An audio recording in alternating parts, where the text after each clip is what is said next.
જુઓ આજ ચાલુ કર્યું છે ઘઉં પોચમણવાનું.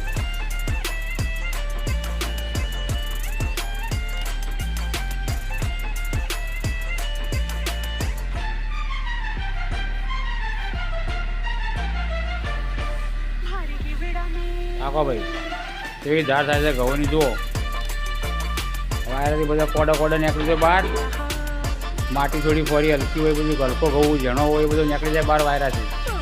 સારો ઘઉં રહે.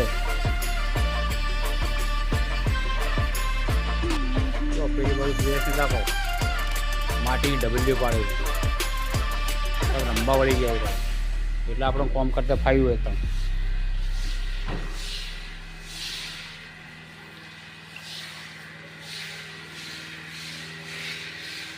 આ ઓવાળ લઈને શું છે, જણ ઘઉં બહાર આવતો રહે ને, કોડીઓનો જણો ઘઉં બધો બહાર આવતો રહે તો ચોખ્ખો ઘઉં થઈ જાય. સારો અમારો ઓવાળ કી જો આવી રીતના દહીણું થાય આ પોચમણી.